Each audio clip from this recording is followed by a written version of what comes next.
सारे के सारे जो पोस्ट हैं ये सारे पोस्ट केवल those person having the born in America या by birth they can be eligible to decorate that post. लेकिन भारत की यदि बात किया जाए तो भारत के संविधान में भी कुछ ऐसा लिखा हुआ है।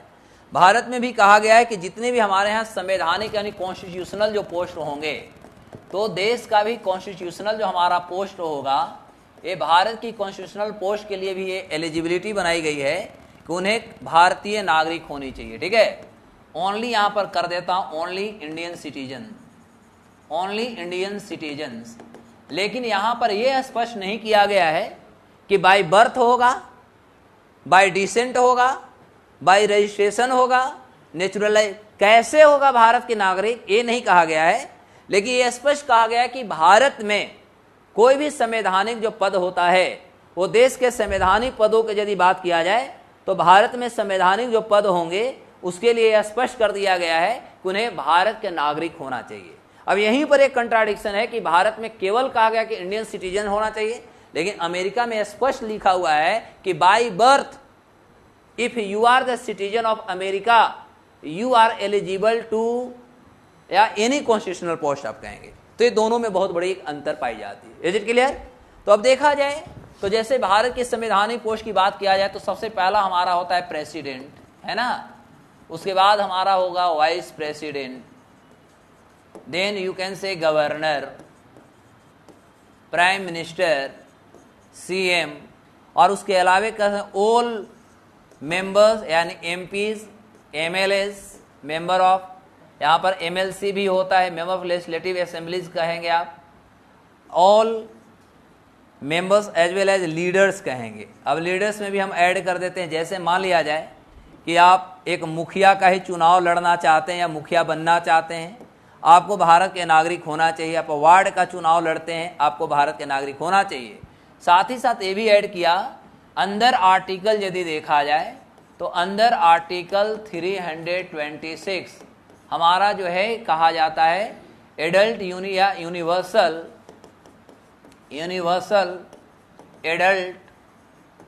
एडल्ट फ्रेंचाइज, मतलब इसके माध्यम से भारत में हमारा राइट टू कास्ट जो वोट होता है, राइट टू कास्ट वोट यानी वोट देने का जो अधिकार है वो अनुच्छेद 326 में है। और यहाँ ये भी क्लियर किया गया है कि केवल भारत में वोट देने का अधिकार जो होगा वह केवल भारतीय नागरिक का होगा। Is it clear? यानी अभी तक देखा जाए तो भारत के संवैधानिक दृष्टि से देखें तो अभी तक के इतिहासों में, चाहे भारत का राष्ट्रपति बने हो, उपराष्ट्रपति बने हो, प्राइम मिनिस्टर या किसी भी राज्यों का राज्यपाल की हम बात करें, तो अभी तक भारत में जो भी बने वो बाई बर्थ ही बने, यानी भारत में उन्होंने जन्म लिया था और उन्होंने भारत के संवैधानिक पोस्टों पर रहे हैं। अभी तक के इतिहास, आगे क्या होगा नहीं पता, लेकिन यह किसी भी प्रकार के यह क्लियर लिखा हुआ नहीं है कि वह भारतीय नागरिक बाई बर्थ होगा या बाई डिसेंट होगा, ऐसा नहीं है, जो कि अमेरिका के संविधान में स्पष्ट लिखा हुआ है। Is it clear? यहाँ तक कोई दिक्कत? बोलो भैया। चलिए, तो अब होता है कि भारत में यदि देखा जाए तो हमारा आर्टिकल 5 क्या कहता है साहब? तो आर्टिकल 5 कहता है ये आपका जो भी सिटीजन होंगे, भारत के जो नागरिक होंगे, उनको सिटीजन्स को कहा गया कि वो जो भी भारत में रिसाइड यदि करते हैं तो उन्हें भारत की नागरिकता दी जाएगी।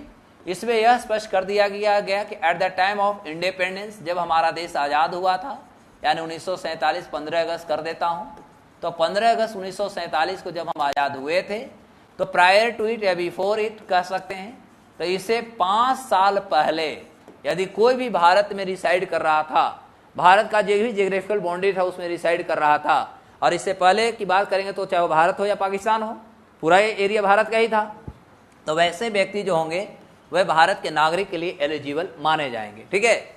वहीं आर्टिकल यदि हम 6 की बात करें तो आर्टिकल 6A कहा गया कि जैसे मान लिया जाए यहाँ पर हमने इंडिया रखा और यहाँ पर हम पाकिस्तान को रखें, ठीक है, तो मान लिया जाए कोई भी पाकिस्तान के नागरिक भारत आना चाहता है या उसको लगता है कि नहीं हम पाकिस्तान में नहीं रहेंगे, हम भारत की नागरिकता लेंगे, तो कोई भी व्यक्ति यदि पाकिस्तान से भारत आता है, भारत की नागरिकता लेना चाहता है, तो उन्हें भारत की नागरिकता के लिए प्रावधान आर्टिकल 6 में किया गया है। आर्टिकल 7 की यदि बात किया जाए तो कहा गया कि जैसे हम फिर यहाँ पर एक इंडिया को रखा, यहाँ पर पाकिस्तान को रखा, कुछ ऐसे भी व्यक्ति हो सकते थे उस समय थे जिन्होंने भारत में थे लेकिन उनको लगा कि नहीं चलते हैं Pakistan is the best, clear हुआ। लेकिन पाकिस्तान जाने के बाद उनको लगा कि नहीं हम गलत जगह पे आ गए, फिर चलते हैं अपना सेल्फ वतन, क्लियर हुआ। भारतीय हमारा सही है। तो कोई भारतीय नागरिक who has been migrated to Pakistan and then after migrated again India to resettle in India, समझ में आ गया, then after they can be eligible to get Indian citizenship under article 7, clear हो गया। Those person who has only migrated from Pakistan to India and want to acquire Indian citizenship, the provision has been mentioned under article 6, कोई दिक्कत। अब article 8 में आइए। अब कुछ ऐसे भी तो व्यक्ति रहे होंगे जो भारत के नागरिक थे लेकिन उन्होंने कहा कि ना हम भारत में रहेंगे ना पाकिस्तान में रहेंगे, क्यों, दोनों पता नहीं क्या होगा, दोनों का भविष्य अंधकार में दिख रहा है ना, तो इसलिए हम दोनों में से कोई जगह नहीं रहेंगे, not India not Pakistan, I will be in abroad, अब हम चले विदेश में, कोई दिक्कत। यानी जब हमारा संविधान लागू हो रहा है या देश की आज़ादी की बात करें, जब दोनों देश बने तो एक कोई ऐसे भी व्यक्ति था जिनको लगा कि ना तो हम भारत में रहेंगे ना पाकिस्तान में रहेंगे, चलते हैं कहीं और जगह पर। जैसे अभी भी क्या होता है गांव घरों में, लोग क्या होते हैं कि बढ़िया नौकरी लग जाता है तो कहता है कि ना गांव में रहेंगे ना अपना स्टेट में रहेंगे, चले अब लुधियाना, चले बेंगलोर, अब वहाँ इतना पोल्यूशन हो रहा है कि 10 साल के बाद फिर घूम के बेटा आएगा गाँव पर, जो स्थितियाँ तैयार हो रही है। तो ऐसा ही कुछ व्यक्ति उस समय भी रहे होंगे जिन्होंने इंडिया को भी नहीं प्रीफर किया और पाकिस्तान को भी नहीं प्रीफर किया, वो कहा कि दोनों छोड़ करके, लेकिन बाद में उनको लगा कि ना अपना वतन ही वतन होता है, अपना मातृभूमि को कैसे भूल जाए, चलते हैं, यहाँ की मिट्टी उसे आकर्षित कर रहा है, ठीक है। तब वो कहा कि भाई I want to stay in India. तो भारत सरकार ने कहा कि अच्छा ये बताओ कि जब तू भारत छोड़ रहा था, भारत में जन्म हुई थी, तो जब तुम्हारा जन्म हुआ तो उस समय माता पिता भारत में थे? तो कहा कि ये तो पता नहीं है। तो कहा भारत सरकार ने कि टेंशन मत लो, तुम्हारे लिए को प्रावधान ला रहे हैं। तो क्या है, तो गवर्नमेंट ऑफ इंडिया एक्ट 1935 बना था ना, चलो तुम्हारे लिए और पीछे लेके चलते हैं। क्या 1935 तक भारत में थे? तो हाँ थे। तो कौन कौन? तो पापा का तो नहीं याद है, लेकिन दादाजी थे, दादाजी को भी नहीं याद है, तो छरदादा थे, परदादा थे, कोई तो थे। तो पता लगा कि उनका कोई एंसेस्टर जो था भारत का ही था, क्लियर हुआ। चलो टेंशन नहीं लेना है, भारत की नागरिकता मिलेगी, क्लियर हो गया। तो उनको कहा गया कि टेंशन एकदम मत लो, तुम्हें भारत की हम नागरिकता देंगे। अब होता है 9 आर्टिकल। तो आर्टिकल 9 कहता है कि मान के चलते हैं कि कोई ऐसा भी इंसान हो सकता है, यानी भारत की नागरिकता की यदि बात किया जाए तो भारत की नागरिकता कहा कि कोई विदेशी यदि नागरिक है उनके लिए हम अलग से प्रोविजन करेंगे। और 10-11 में कहा गया, एक में कहा गया कि आपकी भारत की नागरिकता खत्म होगी, और एक जगह कहा गया जो भी आपको अधिकार दिए जाएंगे या नागरिकता दिए जाएंगे वह भारत के कानून जो भी हमारा होगा कानून के अधीन ही दिया जाएगा, ऐसे नहीं दिए जाएंगे, क्लियर हो गया। तो इस तरह से भारत में नागरिकता का जो कॉन्सेप्ट है यहीं पर आप देखिएगा। तो एक हमारे यहाँ एक डेट आता है, उसका नाम है 19 जुलाई। एक डेट फिक्स किया गया था 19 जुलाई 1947 में आया था, 1948 रखा गया था, ठीक है। अब ये 47 से पहले 47 ही करते हैं, 48 को बाद में रखा हो। तो एक हमारा डेट फिक्स किया गया था, वह 19 जुलाई 1947 एक डेट रखा गया, और इसको आगे करके 1948 भी की गई। तो अब हुआ क्या, इसी दिन हमारे देश में परमिट लाइन सिस्टम को डेवलप किया गया। ये परमिट लाइन सिस्टम क्या था? इसमें था कि जैसे मान लिया जब भारत और पाकिस्तान 2 देश बन गए, तो बनने के बाद जो कम्युनल घटना घटे थे, दंगा जो हुआ था, तो पाकिस्तान से जो अल्पसंख्यक थे, चाहे वो हिंदू हो, जैन हो, परसी हो, ये सारे जो थे जान बचा करके भारत भागे। भारत में खास तौर पे जो मुस्लिम थे उनको लगा कि नहीं भारत में हमको संकट आ जाएगा, वो चल जाएंगे। पता है कि भारत में जो मुसलमान अभी भी हैं किनके कहने पर रुके थे, कोई बता सकता है? मौलाना अबुल कलाम आज़ाद का। क्यों? मौलाना अबुल कलाम आज़ाद जो थे, दिल्ली के जामा मस्जिद के नाम सुना है, वहाँ से उन्होंने माइक से अनाउंस किया कि हमारे देश के मुस्लिम भाइयों, जो तुम देश के छोड़ के जा रहे हो, तुम अपने मातृभूमि को छोड़ के जा रहे हो, अपने माँ को छोड़ के जा रहे हो, कभी भी ये देश तुम्हें बर्दाश्त नहीं करेगा। जिसको जाना है जाओ, लेकिन एक बार अपने मातृभूमि के बारे में एक बार विचार जरूर करो। धर्म के आधार पर देश की बंटवारा हुई है, बात सही है कि मुसलमानों के लिए पाकिस्तान का निर्माण हुआ और सभी धर्मों के लिए हिंदुस्तान का निर्माण हुआ। लेकिन ठीक है, यदि तुम भारत को छोड़ना चाहते हो एक बार विचार कर लो कि आप अपने माँ को छोड़ के जा रहे हो, पॉसिबल है तो तुम जा सकते हो। उनके एक कहने पर उसके बाद उन्होंने ये भी आश्वस्त किया कि भारत एक डाइवर्स कंट्री बनने जा रहा है, भारत एक रिपब्लिक कंट्री रहेगा, भारत एक डेमोक्रेटिक कंट्री रहेगा। यहाँ पर सभी धर्म के जो नागरिक होंगे वह खुशी और सौहार्द के साथ रहेंगे, एक दूसरे के साथ मैत्रीपूर्ण भाईचारा के रिश्ता के साथ रहेंगे। यहाँ कोई भी जो अल्पसंख्यक होगा, माइनॉरिटी होगा, उनको किसी प्रकार की कोई समस्या होने वाला नहीं है। इसके लिए मैं आश्वस्त करता हूँ, इंश्योर करता हूँ। उसके बाद भारत में जो मुसलमान भाग रहे थे वो भारत में स्टे कर गए। क्लियर हो गया? तो ये मौलाना अबुल कलाम के द्वारा उनका जब घोषणा हुई, स्टेटमेंट माइक सब जो अनाउंस किया, उसके बाद भारत में रुकना शुरू की, क्योंकि उस समय स्थिति थी। तो अब प्रश्न होता है कि कोई पाकिस्तान छोड़ के भारत आ गया जल्दीबाजी में, घर दूरा जमीन गाय भैंस छोड़ करके, क्योंकि जान बचाना सबसे बड़ा प्रायोरिटी था। उसी तरह भारत से जो भाग करके पाकिस्तान चले गए, यहाँ भी छोड़ के चले गए। अब बाद में जब दोनों के बीच में आपको पता है कि नेहरू लियाकत एक पैक्ट हुआ था, समझौता, जिसे नेहरू लियाकत या दिल्ली समझौता कहते हैं। इतिहास के टीचर पढ़ाएंगे, ऐसे शॉर्ट में मैं बताता हूँ, पॉलिटी में उसका टर्म है। तो दिल्ली समझौता होता है जिसमें यह स्पष्ट किया गया था कि भारत में जो भी अल्पसंख्यक हैं, माइनॉरिटी हैं, उनको भारत सरकार सुरक्षा प्रदान करेगी। पाकिस्तान में जो माइनॉरिटी रुक गए हैं वहाँ की सरकार उन्हें सुरक्षा प्रदान करेगी। लेकिन भारत ने सुरक्षा प्रदान किया क्योंकि हमारे देश के समय, आज़ादी के समय, हमारे भारत में मुसलमान की आबादी जो थी मात्र 7% लगभग था। आज इनकी आबादी लगभग 28% से अधिक हो चुकी है, 4 गुना से अधिक हो गए। लेकिन पाकिस्तान में उस समय अल्पसंख्यक माइनॉरिटी की यदि बात करें तो माइनॉरिटी उस समय लगभग कहेंगे तो 6 से 7% थी, जो आज लगभग 1% भी अब नहीं बचे हैं। तो इस आधार पर हम कह सकते हैं, लियाकत या नेहरू समझौता के आधार पर कहेंगे कि भारत ने इस कानूनों को आज भी माना, अभी भी माना है, लेकिन पाकिस्तान ने नहीं माना। तो अब प्रश्न हुआ कि जो वहाँ से आ गए, यहाँ से वहाँ भागे, तो यहाँ हुआ कि ठीक है, जाकर के वो अपना जड़ जमीन बेचेंगे और बेच करके फिर भारत आ जाएंगे, भारत में अपना वास करेंगे। जो पाकिस्तान में बस गए वो आके भारत, और भारत से अपना जड़ जमीन बेच करके वहाँ पर चले जाएंगे। तो इसके लिए एक हमारा इनर परमिट लाइन या परमिट लाइन सिस्टम लाया गया, और वह था 19 जुलाई 1948। क्लियर हुआ? और इसके माध्यम से कह सके नत्थी वीजा समझ में आती है ना, स्टेपल वीजा, क्योंकि उस समय तो आज़ाद तुरंत हो गए, तो उतना तो हमारे पास साइंस टेक्नोलॉजी था नहीं कि बस बोलो वीजा पासपोर्ट तैयार कर दें। तो उस समय नत्थी वीजा जो था, मतलब कलम से ले करके स्टेपल टाइप मार दिया जाता था, पिन लगा दिया जाता, और वही आपका प्रूफ है कि आप पाकिस्तान से हैं, भारत में आपको इतना दिन रुकने के अधिकार है। भारतीय वहाँ गया तो उनके लिए एक रुकने का अधिकार है। समझ में आ गया? तो इस तरह से इसको लागू की गई, और इस तरह से दोनों देशों के बीच में जो जहाँ थे अपने धन संपत्ति का जो डिस्ट्रीब्यूशन होता है वो कर करके चले गए। Is it clear? तो इस तरह से हमारे भारत में यदि देखा जाए तो टोटल हमारा आर्टिकल है 5 से 11 हमारा आर्टिकल जो है वह हमारा नागरिकता की बात करती है। Is it clear? अब इसके बाद हम आगे की बात करेंगे, पहले इतना लिखवाता हूँ, नहीं तो टाइम हो जाएगा तो मामला फंस जाएगा। तो हेडिंग में डाल देंगे जल्दी से। सिटीजनशिप डाल दिया आपने, सिटीजनशिप आर्टिकल 5 से 11, आर्टिकल 5 to 11 एकदम शॉर्ट में ही करवाऊंगा, एकदम टू द पॉइंट, क्योंकि बहुत सारे लेक्चर तो ऐसे हम ओरल भी दे चुके हैं, है ना। तो 5 to 11 लिखेंगे बुआ, पहला लाइन। अच्छा, इतना करेंगे तब तो। अब अगले बार से क्या होगा, हम लिखते जाएंगे, अभी लिखते जाएंगे, सुनते जाएंगे, ठीक है। टाइम हमारी बचेगी, हम लोग ज़्यादा से ज़्यादा पढ़ लेंगे। तो पॉइंट नंबर 1 बाबू करेंगे, इंडिया है सिंगल सिटीजनशिप। इंडिया है सिंगल सिटीजनशिप। इंडिया है single citizenship.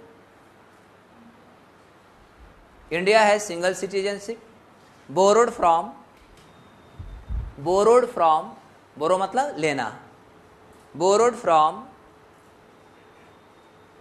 British constitution, borrowed from British constitution, borrowed from British constitution. हो गया। अगला पॉइंट, अमेरिका यानी USA,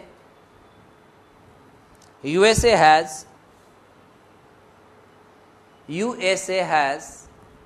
dual citizenship,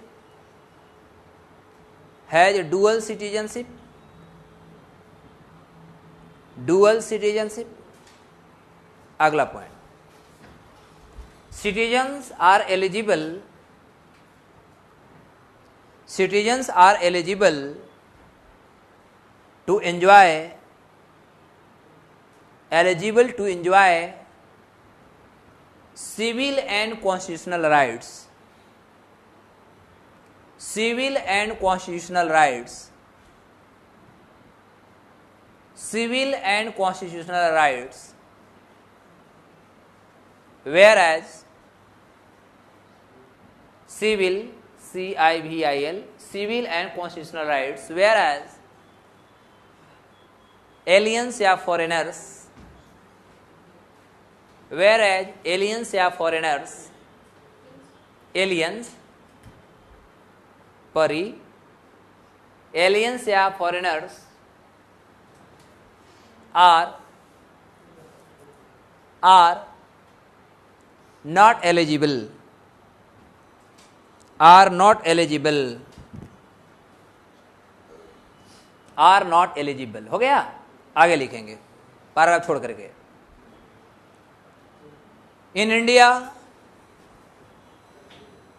India, all constitutional posts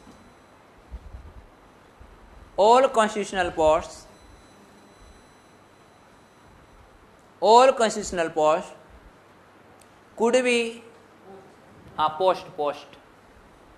post could be acquired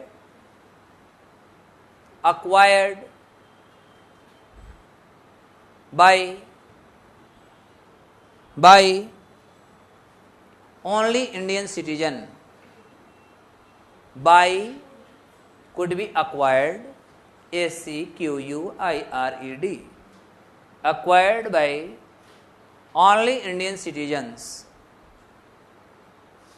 वहाँ पर comma करके लिखिएगा. But Indian Constitution does not clarify, यानी doesn't clarify, Indian Constitution doesn't clarify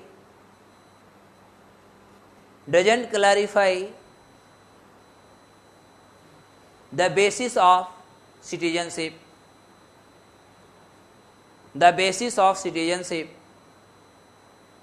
Whereas अच्छा धीरे धीरे basis of citizenship, whereas American Constitution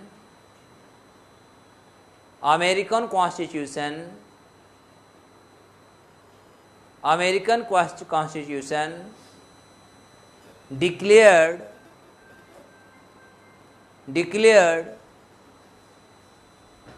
the post of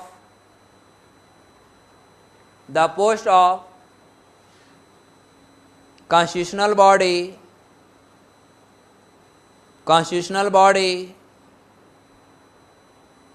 to be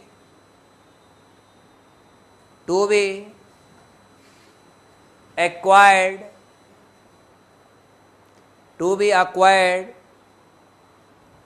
only by acquired नहीं लिख पा रहे हैं तो शॉर्ट में कर दिए gained, acquired only by American Constitution having by birth. American citizen having by birth.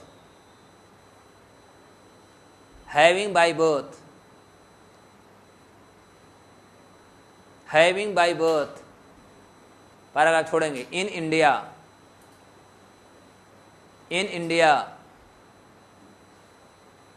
voting rights.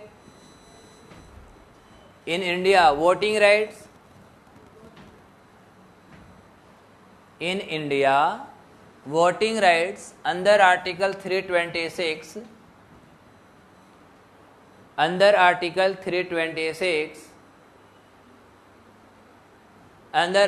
326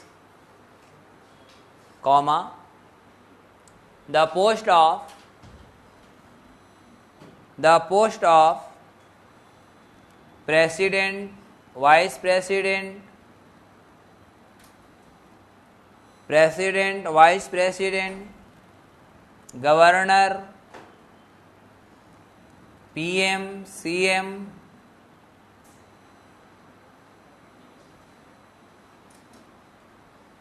PM, CM, MPs, member of parliament, MPs, member of parliament, MLAs, member of legislative assembly, MLA यानी विधायक बोलते हैं, MLA, member of legislative assembly, MLC, member of legislative council, member of legislative council, MLC, comma, head of village, मुखिया बोलते हैं इसी को, head of village, and other posts,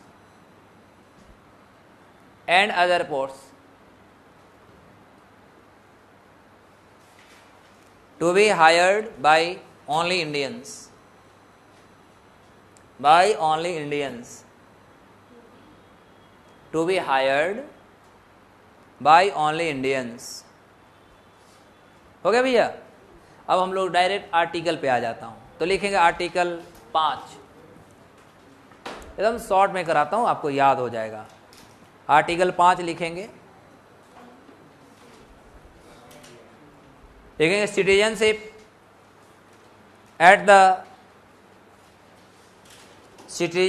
at the commencement of, हाँ बेटा, article 5, citizenship at the commencement of the constitution, commencement of citizenship at the commencement of commencement COMMENCEMENT commencement of the constitution। यानी article 5 कहता है कि जिस दिन हमारा संविधान लागू हो रहा था उस दिन यदि आप देश में हैं और उसके बाद भी यदि देश में आप हैं तो आप भारत के नागरिक माने जाएंगे। क्लियर हुआ? यानी 26 जनवरी 1950 को हमारा संविधान का कमेंसमेंट हुआ ना, तो 26 जनवरी 1950 को आप देश के टेरिटरी में थे या 26 जनवरी के बाद भी आपको भारत में जन्म हो रहा है और माता पिता भारतीय हैं, रिसाइडिंग इन इंडिया हैं, तो आपको भारत के नागरिक माना जाएगा। आपको पता है कि 2019 का सीए लागू पिछले साल 2024 में हुआ। इस पे जैसे हमारे भारत में खूब आंदोलन हुए कि भारत से मुसलमानों को भगाया जा रहा है, कोई को नहीं भगाया गया, क्योंकि वो हमारा सीए जो 2019 का है उसमें है ऐसा नहीं कि भारत के हमारे मुसलमान भाइयों को भगाने के, उसमें ये है कि जो भी हमारे देश में गलत तरह से रह रहे हैं, और देश में कौन गलत तरह से रहे हैं? रोहिंग्या और बांग्लादेशी, ये है ना। तो जिनके पास कागजात नहीं, अवैध रूप से भारत में रह रहे हैं, कब्जा जमाए हुए हैं, गलत वोटर कार्ड बना लिए हैं, आधार कार्ड बना लिए हैं, और पता चला कि भारत सरकार के जितने भी योजनाएं हैं जैसे पीडीएस के माध्यम से जो अनाज दिया जाता है, अनाज ले रहे हैं, तो कहीं न कहीं देश के रियल नागरिक को तो नहीं मिल पा रहा है ना। तो उनको ये पता लगाना है, उनको देश से बाहर करने की बात हो रही थी। और आप लोग को समय, अभी मेन सिविल के क्लास होता था, इसमें लंबी लेक्चर देते, आपको पता होनी चाहिए जो रोहिंग्या हैं, जो म्यांमार से भगाए गए, पूरे दुनिया का सबसे बड़ा माइग्रेंट हैं, रेफ्यूजी हैं। वर्ल्ड में इतना बड़ा रेफ्यूजी कोई नहीं जो रोहिंग्या है, क्योंकि दुनिया के पहला रेफ्यूजी का मतलब होता है कि जिनके पास अभी के डेट में किसी प्रकार का कोई देश का नागरिकता नहीं है। अब आपको मैं बता दूं, समय मिले तो पढ़ना, आज नहीं कल पढ़ना पड़ेगा, सिविल में तो आना ही होगा, क्योंकि नौकरी लेने के बाद आप लोग भी बीपीएससी यूपीएससी बार देखोगे ही, क्योंकि सारे इंजीनियर और डॉक्टर तो आते ही एक बार आईएएस की तैयारी करने के लिए। तो प्रश्न होता है कि चूंकि आईएएस में और एसडीएम में और डीएसपी में जो ताकत है ना वो कहीं मिलेगा नहीं ना, इसलिए हर एक इंजीनियर एक बार चाहता है। देखो जितने भी यूपीएससी क्वालिफाइड है सबका बैकग्राउंड क्या है? बीटेक, सब आईआईटीएन है, एनआईटीएन है, क्योंकि उनको लगता, माइंड में रहता है कि ये तो करिए लिए, इसके बिना मजा नहीं आएगा। तो अब जैसे रोहिंग्या कौन थे? Rohingya real they are the citizens of the Bangladeshi. जब देखेंगे आपने इतिहास में भी पढ़ा होगा और पढ़ोगे आगे, एक गिरमिटिया मजदूर का कंसेप्ट आया था, जिसमें अंग्रेज जो थे भारत के नागरिकों को विश्व के दुनिया के देश अन्य देशों में गन्ना की खेती करने, ईंट भट्ठा जो होता है ना, इसके काम करने के लिए उनको लेके जाते थे और वहीं पर वो जाकर के फिर बस गए। तो मान लो कि कोई देश में 100 साल तक कोई रह गया, तो वहाँ कल्चर से आप अनुकूल हो गए, वहाँ की भाषा जान गए, हर चीज़ जान गए, तो फिर मन नहीं करता वहाँ छोड़ने का। तो जो रोहिंग्या थे सारे बांग्लादेशी थे और वो जा करके म्यांमार में बस गए। लेकिन म्यांमार में क्या हुआ कि म्यांमार जो देश है वह एक धार्मिक रूप से देखा जाए तो बौद्धों का देश है, और ये जो रोहिंग्या हैं ये मुस्लिम कम्युनिटी से आते हैं, और दोनों के बीच में जो था उठा पटक या कसरत, दोनों के बीच में कुछ विवादों को लेकर के, विचारों को लेकर के मतभेद होना शुरू हो जाता है। और उसके बाद म्यांमार के जो सेना थे, वो सेना जो इन पर कार्रवाई की और देश से निकालना भगाया शुरू किया। अब ये भाग के जाए कहाँ? तो या तो म्यांमार के बॉर्डर से हमारा भारत है, या तो फिर बांग्लादेश से। अब यहाँ पर एक विचार करने योग्य है, बहुत एनालिटिकल, धर्म ये सबको छोड़ करके पढ़ने की विचारधारा है कि सोचिए बगल में चाइना भी है, चाइना नहीं जा पा रहा है, लेकिन भारत का जम्मू कश्मीर वहाँ से 550 किलोमीटर जाने को तैयार है, सॉरी 5500 किलोमीटर जाने को तैयार है कि हम जम्मू कश्मीर में रुकेंगे, लेकिन बगल में चाइना है, वहाँ नहीं जाएंगे। जब वहाँ से जनसंख्या भागी तो या तो भारत में आया या तो बांग्लादेश में गया। तो बांग्लादेश में उस समय शेख हसीना का प्रधानमंत्री वहाँ थी। शेख हसीना ने अपने देश में एंट्री बंद कर दी। आप जाकर पढ़ लीजिएगा, सऊदी अरब जो है, कुवैत है, वहाँ पर रोहिंग्याओं को प्रतिबंध है एंट्री, क्योंकि गल्फ कंट्री इन्हें आतंकवादी घोषित कर चुकी है। क्लियर हो गया? रोहिंग्या को जो भी गल्फ कंट्री है वो इसे आतंकवाद मानते हैं। किसी भी गल्फ कंट्री में इनको प्रवेश निषेध है, कंप्लीट इनको रोक है। यदि गलती से कोई घुसने की कोशिश किया तो सीधे जीवन भर के जेल, क्योंकि आतंकवाद वहां माना जाता है। बांग्लादेश की सरकार इनको अपने देश में नहीं घुसने, जो कि उन्हीं का नागरिक थे, सीधे कहा कि नहीं हम आपको घुसने देंगे। ठीक है। अंत में आपने कॉक्स बाजार के नाम सुना होगा, बांग्लादेश में कॉक्स बाजार है, वहीं पर बहुत ज़्यादा जब ह्यूमन राइट्स की बात हुआ, एमनेस्टी इंटरनेशनल के नाम सुना होगा जो इंग्लैंड में है, उन्होंने जब इससे बात किया तो अंत में शेख हसीना ने कहा कि ठीक है कुछ दिन के लिए हम टेम्पररी इनको देते हैं। तो टेंट उंट गाड़ करके जो कॉक्स बाजार है उस कॉक्स बाजार में टेंट गाड़ के इनको रहने के लिए दिया। लेकिन 1 साल के अंदर शेख हसीना लगभग 30 मिलियन पैसा खर्च करके एक टापू है जो आपका बंगाल के खाड़ी में, उसका नाम है क्या नाम है, एक द्वीप है, चार द्वीप ऐसा ही कुछ नाम है, हाँ 4 द्वीप। तो जो 4 द्वीप है, 4 द्वीप को उन्होंने डेवलप किया, जो कि झाग से बना हुआ है। झाग समझते हो ना, फेन समझ में आती है क्या? फेन से गहराई पता लग सकता है। तो झाग से बना हुआ वह एक द्वीप है और उस द्वीप पर उनको बसाने की कोशिश की गई। वहाँ पर भी इंटरनेशनल एमनेस्टी इंटरनेशनल ने कहा कि वहाँ पर एक जीव जंतु नहीं रह सकते हैं, वहाँ पर आप मानव को भेज रहे हैं, गलत है। शेख हसीना ने डायरेक्ट शब्दों में कहा कि इनको बसना होगा, रहना होगा तो वहीं रहना होगा, बांग्लादेश में इनके लिए जगह नहीं है। क्लियर हो गया? लेकिन भारत में उनको बसाने के लिए आए दिन देश में आंदोलन हुए कि नहीं भारत में ही उनको रहना चाहिए। जिनको उनका ही कम्युनिटी जो है गल्फ कंट्री उनको आतंकवाद मानता है, उन्हीं का घर जो पुराना बांग्लादेश है वो अपने देश में रहने को तैयार नहीं है। और उस समय एक इंटरनेशनल फिर न्यूज बना था कि जब इनको जहाज से भेजा जा रहा था तो उसी समय जहाज का जो ईंधन होता है खत्म हो गई थी बंगाल की खाड़ी में, और उसमें बुजुर्ग थे, महिलाएं थे, बच्चे थे, कोई बीमार था, भूखे प्यासे खाना दवा के बिना तड़प रहे थे। और बीचों बीच उनकी जहाज जो थी खड़ी थी बंगाल की खाड़ी में। उस समय भारत का जो हमारा कोस्ट गार्ड के नाम सुना होगा, तो कोस्ट गार्ड को नज़र पड़ती है। भारत ने मानवता दिखाया, क्योंकि यूनाइटेड नेशन में भी मामला गया और भारत को एप्रिसिएशन किया गया कि भारत मानवता के लिए हमेशा आगे रहता है, वो हर चीज़ों को भूल जाता है मानवता दिखाने के लिए। और उस समय को जो था भारतीय जो हमारा सेना जो थी, फिर हमारी नेवी भी आई, भारत का डिफेंस मिनिस्टर भी इसमें आए, और उसके बाद वहीं पर बंगाल की खाड़ी में उस सभी को जो प्रवासी थे यानी जो रोहिंग्याओं को बांग्लादेश से निकाल दिया था, उनके खाने पीने, दवा दारू, दूध, ये सब का व्यवस्था भारत की सेना ने की, उनको दिया। उसके बाद उनके जहाज में भारत जाकर ईंधन भरता है यानी फ्यूल डालता है, और उसके बाद वो रवाना आगे की ओर होती है। लेकिन बांग्लादेश ने अपने देश में रहने की उसको जगह नहीं दिया। तो ये एनालिटिकल है कि नहीं, विचार करने योग्य है कि नहीं, कि उनका ही देश के नागरिक हैं, सरकार नहीं घुसने दे रही है। उन्हीं के धर्म मानने वाले सऊदी अरब है, जो गरीब से गरीब लोग जाकर वहाँ अमीर हो जाता है, वहाँ एंट्री, वहाँ उनको आतंकवाद घोषित कर दिया है। और भारत में बगल में चाइना नहीं जा पा रहा है, लेकिन भारत में बसना चाहता है। भारत में भी बसेंगे तो जम्मू कश्मीर में बसेंगे, दिल्ली में बसेंगे। तो ये बहुत उस समय विचारधारा नहीं है, इसको पढ़ना हो। यही सारे सिविल सर्विस जब आप तैयारी करते हैं ना, तो वहाँ पर एनालिटिकल समझाया जाता है कि इससे फ़ायदा क्या होगा, गुरफायदा यानी नुकसान क्या होगा, और इसका प्रभाव अंतर्राष्ट्रीय जो हमारे संबंध होते हैं उस पर क्या पड़ेगा। तो यही हमारा सिविल होता है, जिसको हम एनालिटिकल कंसेप्ट कहते हैं। ठीक है, तो चलिए एक आपको ये समझ में आ गया, आर्टिकल 5 समझ में आ गई।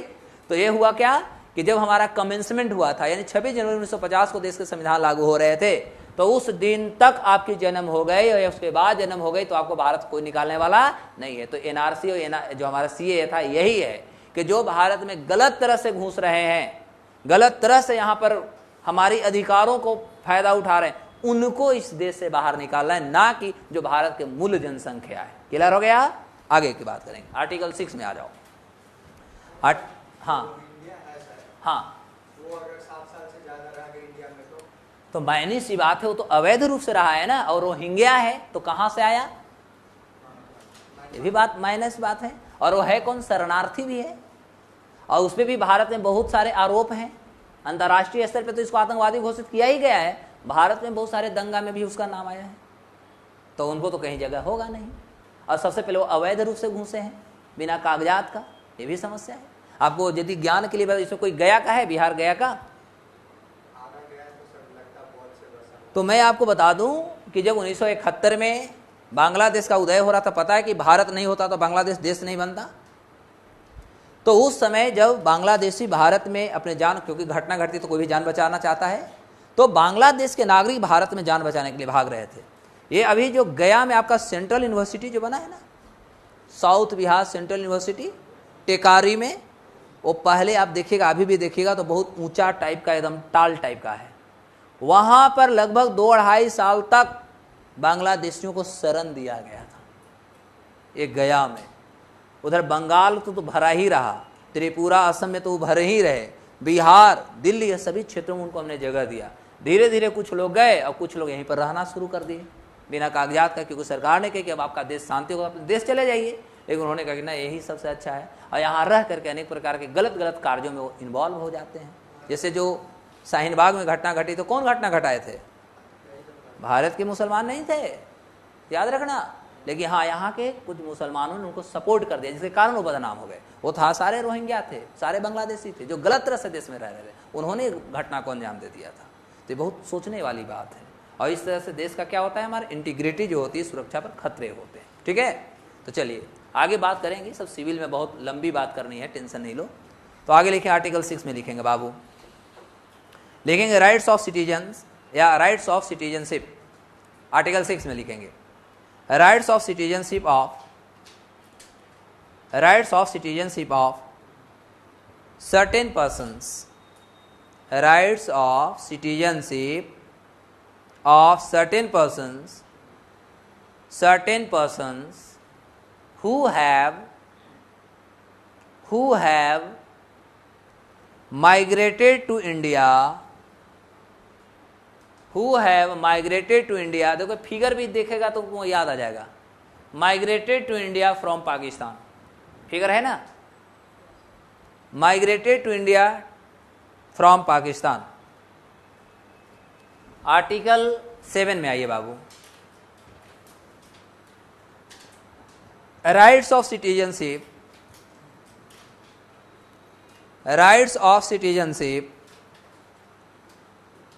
of certain migrants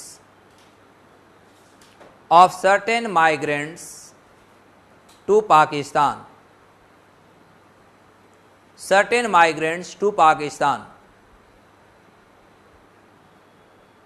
यानी भारत छोड़ के पाकिस्तान चले गए, फिर पाकिस्तान से कहाँ गए, भारत आ गए, तो उनके लिए है।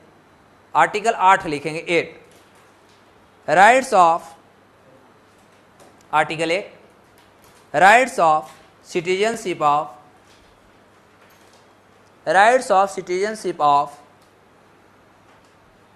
certain persons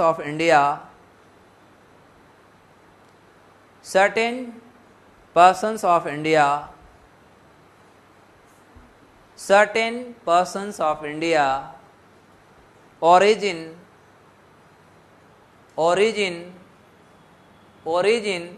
residing outside India, residing outside India. इसका मतलब हमने क्या बताया कि न भारत में रहा न पाकिस्तान में रहा, कोई अन्य देश में रहा, फिर वो भारत की नागरिकता मांगना चाहेगा तो उनके लिए रहा। 9 में लिखेंगे, आर्टिकल 9 में लिखेंगे बुआ, persons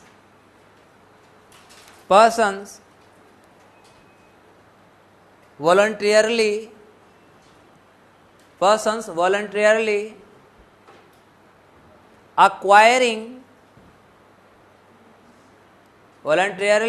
acquiring citizenship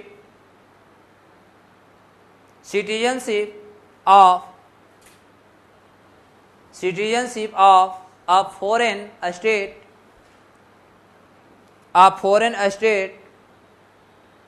not be citizens, यानी कोई भारतीय नागरिक विदेश की नागरिकता ले लिया तो भारत की नागरिकता खत्म हो जाएगी। क्लियर हुआ? हाँ, powers voluntarily acquiring citizenship of a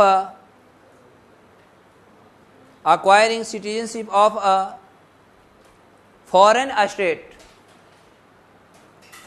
state not be citizen।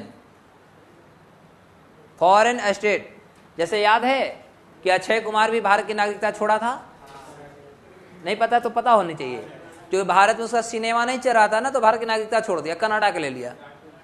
लेकिन बाद में उसको पता चला कि आज तेरा कि हम तो बहुत बड़ा गलती कर गए, हम सिनेमा कनाडा में कैसे देखेगा, हम तो हिंदी बोलेंगे और वहाँ का एक्शन जो होगा वो अंग्रेजी से करवाएगा, वो अंग्रेजी से हम तो कर नहीं पाएंगे, चल अपना वतन। तो फिर आ गए इंडिया। तो यदि आप किसी दूसरे देश की नागरिकता लेते हैं तो आपकी भारत की नागरिकता स्वतः खत्म हो जाएगी। हो गया? अगला लिखेंगे article 10, continuance of, article 10 continuance of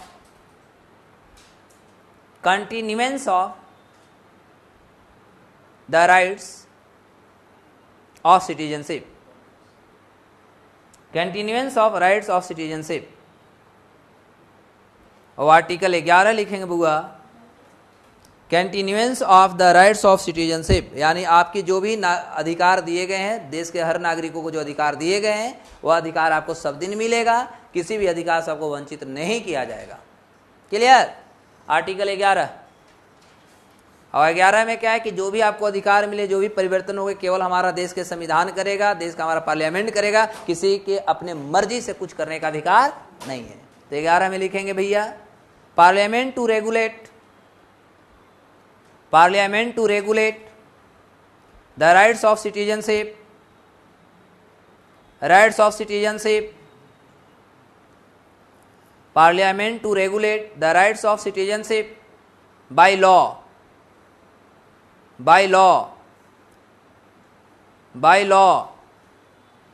clear? अब होता है कि भारत की नागरिकता कितने तरह से मिलेंगे? हाँ, क्या कुछ हो रहा है?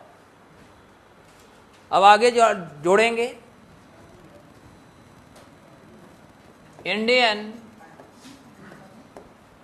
Indian citizenship to be acquired by 5 method, यानी 5 तरह से भारत की नागरिकता को अक्वायर किया जाएगा। एक फिगर आप लोग भी बना लीजिएगा, समझाते जाऊंगा। पहला होगा भैया बाय बर्थ, बात नहीं आवाज आ रही है। दूसरा होता है बाय डिसेंट।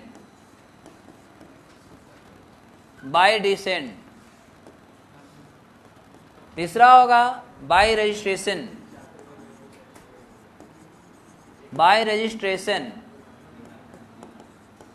चौथा होगा bye naturalisation.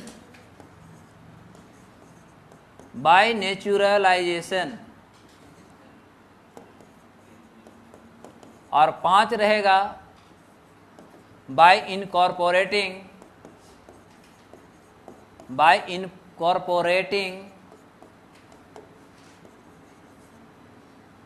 The territory. The territory. अब इसी को समझना है, यानी भारत में नागरिकता 5 तरह से प्राप्त किया जाता है। भारत की नागरिकता प्राप्त करने के लिए आपको ये 5 तरीका है। इस 5 तरीका से आप भारत की नागरिकता को गेन कर सकते हैं भैया। बाई बर्थ, इसी को बाई सॉइल भी कहा जाता है। बाई डिसेंट को बाई ब्लड कहा जाता है। ठीक है, ये भी कर देता हूं शॉर्ट में। बाई सॉइल, अरे जमीन का सुगंध आपको खींच लेगा। बाई ब्लड, खूनी रिश्ता।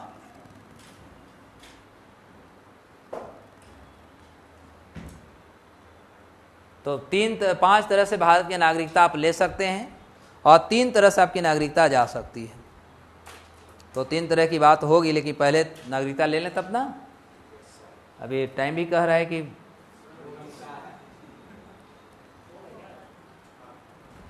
कोई बात नहीं, इतना समझा देता हूं आज, ठीक है, क्योंकि कल आप लोग को वोटिंग देना भी है, तो ये भी समझना होगा।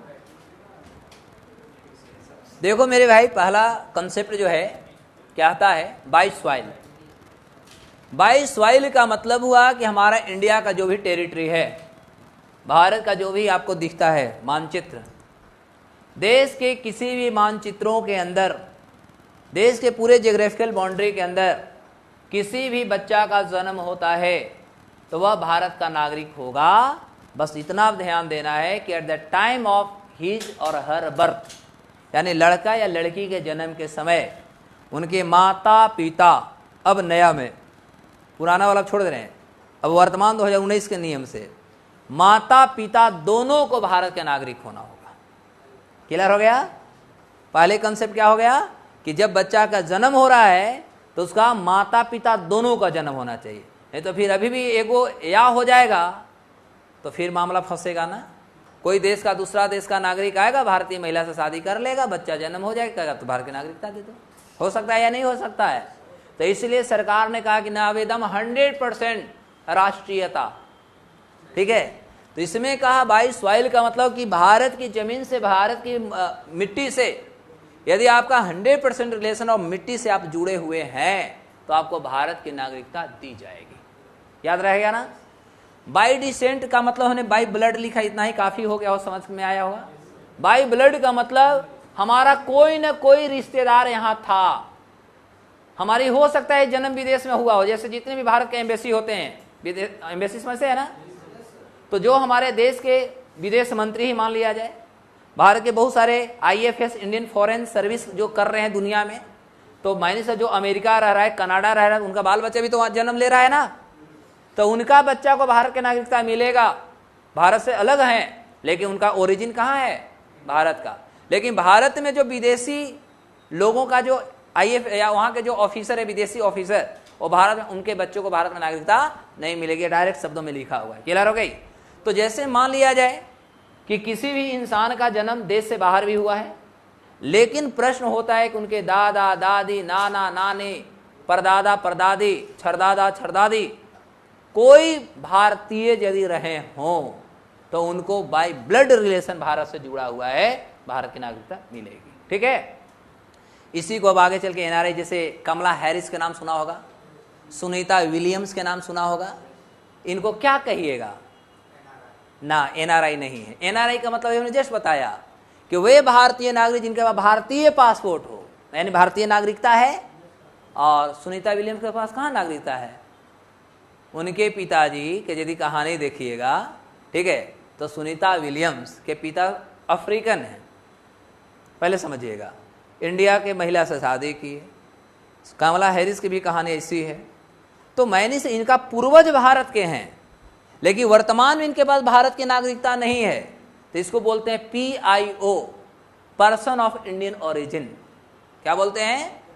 तो जैसे सुनीता विलियम्स हुए, कमला हैरिस हुए, तो इनको हम NRI नहीं कहें। NRI का मतलब होता है रियल भारतीय, जो वर्तमान में भी है।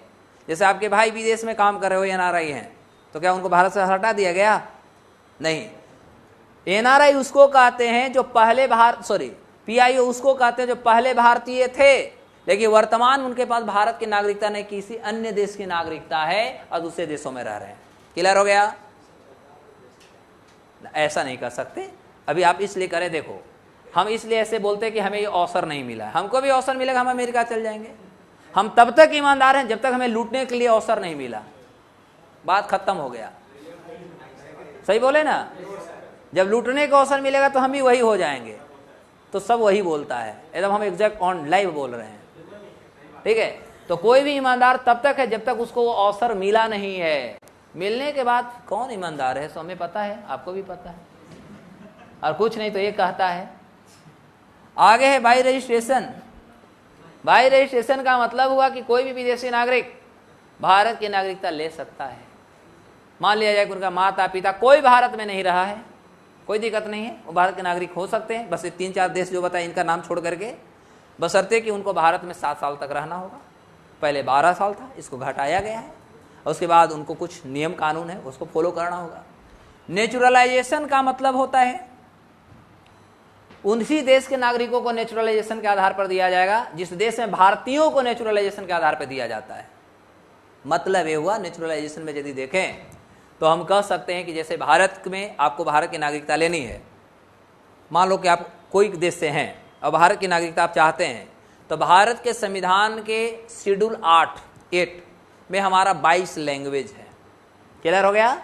उस 22 लैंग्वेज में से कोई एक लैंग्वेज का बहुत अच्छा ज्ञान होना चाहिए।